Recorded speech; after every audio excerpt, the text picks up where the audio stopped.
केजरीवाल। दोपहर 12 बजे केजरीवाल बीजेपी दफ्तर जाएंगे। आम आदमी पार्टी के सांसद और विधायक भी साथ में उनके मौजूद रहेंगे। केजरीवाल ने कहा कि ये लोग आम आदमी पार्टी के पीछे पड़ गए हैं। आरोप आम आदमी पार्टी की ओर से दरअसल स्वाति मालीवाल केस में बीजेपी पर लगाए जा रहे हैं। आम आदमी पार्टी ये कह रही है कि बीजेपी के इशारे पर ये सब हुआ, जानबूझकर ये सब किया गया। स्वाति मालीवाल को मोहरा बनाया भारतीय जनता पार्टी ने और खुली चुनौती केजरीवाल की भारतीय जनता पार्टी को। आज बीजेपी दफ्तर केजरीवाल जाने वाले हैं। बीजेपी इसे इमोशनल अत्याचार बता रही है।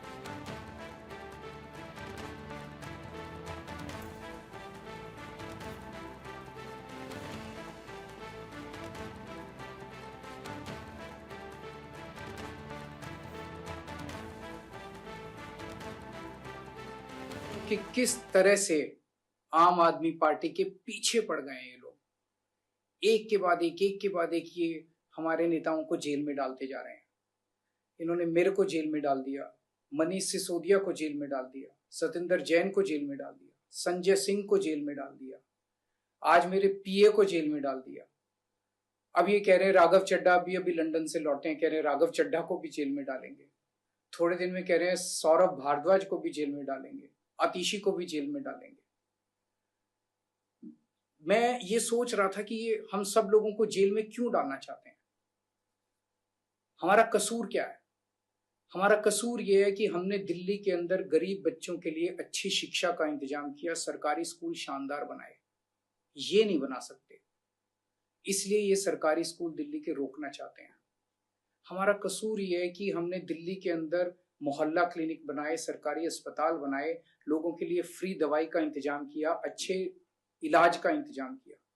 ये नहीं कर पा रहे, इसीलिए दिल्ली के अस्पतालों को और मोहल्ला क्लिनिक को और इलाज को रोकना चाहते हैं। हमारा कसूर ये है कि पहले दिल्ली में 10-10 घंटे बिजली के पावर कट लगते थे, हमने 24 घंटे बिजली कर दी। ये उस बिजली को रोकना चाहते हैं। हमारा कसूर ये है कि हमने दिल्ली वालों की बिजली फ्री कर दी। ये फ्री बिजली बंद करना चाहते हैं। इन लोगों के बस की बात नहीं है फ्री बिजली करना। ये हमारा कसूर है। मैं प्रधानमंत्री जी को बोलना चाहता हूँ, प्रधानमंत्री जी आप ये जेल का खेल खेल रहे हो। कभी एक को जेल में डालते हो, कभी मनीष सिसोदिया को, कभी अरविंद केजरीवाल को, कभी संजय सिंह को। कल मैं 12 बजे अपने सभी बड़े नेताओं के साथ, एमएलएज, एमपीज सबके साथ 12 बजे बीजेपी हेडक्वार्टर आ रहा हूँ। जिसको आप जेल में डालना चाहते हो आप जेल में डाल लो, एक साथ जेल में डाल दो। आपको लगता है कि आप आम आदमी पार्टी के नेताओं को जेल में डाल के आम आदमी पार्टी को क्रश कर दोगे? ऐसे आम आदमी पार्टी क्रश नहीं होने वाली। आप एक बार डाल के देख लो। आम आदमी पार्टी एक विचार है जो पूरे देश के अंदर लोगों के दिल में चला गया है। केजरीवाल को आपने सुना। आम आदमी पार्टी पर बीजेपी भी देखिए हमलावर है। ना सिर्फ आम आदमी पार्टी की ओर से बीजेपी को घेरा जा रहा है, बीजेपी पर निशाना साधा जा रहा है, बल्कि बीजेपी की तरफ से भी आम आदमी पार्टी पर हमला। बीजेपी ने केजरीवाल की बात को नौटंकी कहा। आम आदमी पार्टी का इमोशनल अत्याचार है, ये बीजेपी कह रही है। केजरीवाल स्वाति मालीवाल के मुद्दे पर तो चुप हैं। केजरीवाल नौटंकी कर रहे हैं, नौटंकीबाजी करना वो बंद करें, वीरेंद्र सचदेवा की ओर से कहा गया।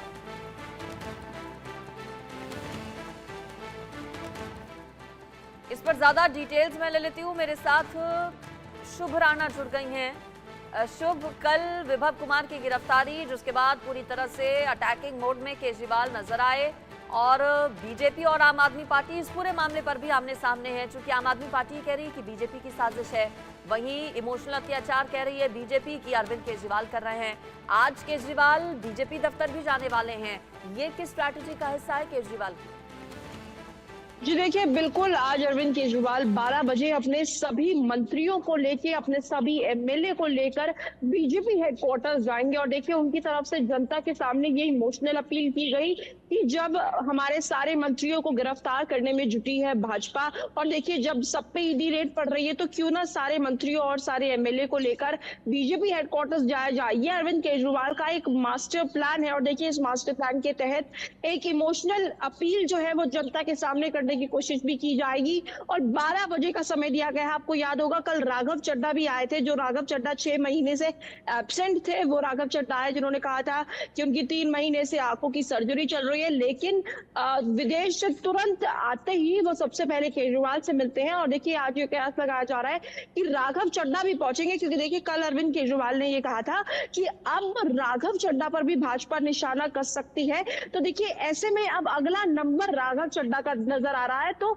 और विभव को पुलिस ने अपनी 5 दिनों की कस्टडी में ऑलरेडी लिया हुआ है, तो इससे अरविंद केजरीवाल का जो गुस्सा है वो दुगना हो गया है। तो आज उस आक्रोश को दिखाने के लिए अरविंद केजरीवाल बीजेपी दफ्तर जाएंगे, अपनी सभी एमएलए को लेकर जाएंगे, मंत्रियों को लेकर जाएंगे। और देखिए आम आदमी पार्टी के कार्यकर्ता भी बड़ी संख्या में आज 12 बजे जुट सकते हैं, क्योंकि देखिए जब उनके सबसे बड़े मंत्री, सबसे बड़े नेता जाएंगे तो ऐसे में कार्यकर्ताओं का भी हुजूम आज दिल्ली की सड़कों पर देखने को मिलेगा। जी लेकिन क्या बीजेपी दफ्तर के भीतर प्रवेश करने की इजाजत होगी? इतनी बड़ी संख्या में अरविंद केजरीवाल चूंकि अकेले नहीं जाने वाले हैं, साथ में अपने सभी विधायकों को, मंत्रियों को लेकर जाएंगे, सांसदों को लेकर जाएंगे। बीजेपी मुख्यालय के बाहर क्या सुरक्षा और ज्यादा ऐसे में बढ़ाई गई है? अंदर प्रवेश क्या मिलेगा? वहां जाकर क्या करेंगे? वहां जाकर क्या करने की प्लानिंग है? जी देखिए आईटीओ पर बीजेपी का हेडक्वार्टर भी है और ठीक उससे पीछे आम आदमी पार्टी का हेडक्वार्टर भी है। तो सुरक्षा की बात की जाए तो पुलिस पूरी सुरक्षा के साथ तैनात होगी, क्योंकि ऐसा पहली बार नहीं हुआ, इससे पहले भी बहुत बार हुआ है जब आम आदमी पार्टी के कार्यकर्ताओं ने ये कहा है कि वो बीजेपी दफ्तर जाकर प्रदर्शन करेंगे। तो ऐसे में पुलिस 100 मीटर पहले ही बैरिकेड्स का इंतजाम कर देती है।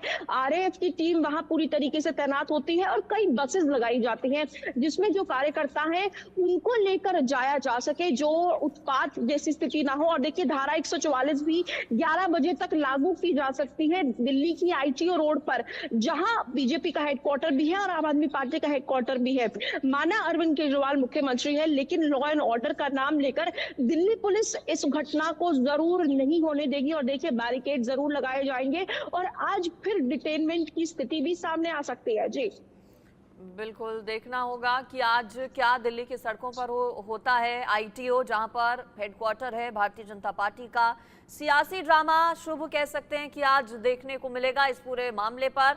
वहीं विभव कुमार की अगर बात करें तो कल गिरफ्तारी हुई, आज इस पूरे मामले में क्या अपडेट रह सकता है? 5 दिनों की पुलिस ने रिमांड जो मिली है पुलिस को, आज पूछताछ का सिलसिला क्या विभव कुमार से शुरू होगा? जी देखिए बिल्कुल पूछताछ का सिलसिला तो विभव से ही शुरू होगा, क्योंकि स्वाति अपने बयान ऑलरेडी दर्ज करवा चुकी है और अब बारी विभव की है, क्योंकि विभव ने भी 2 मेल्स जो है वो पुलिस को लिखी थी, क्रॉस एफआईआर करने की कोशिश की थी, जिसमें विभव ने आरोप लगाया था कि उनको स्वाति मालीवाल ने धमकी दी, उनको स्वाति मालीवाल ने कहा कि तेरी औकात क्या है, मैं तेरी नौकरी खा जाऊंगी। ये सब चीजें विभव ने अपनी मेल में मेंशन की थी। और जो कल एक और ईमेल लिखी गई उसमें ये बात विभव की तरफ से कही गई थी कि मैं कोऑपरेट करने के लिए तैयार हूं, लेकिन पुलिस मेरा भी पक्ष सुने।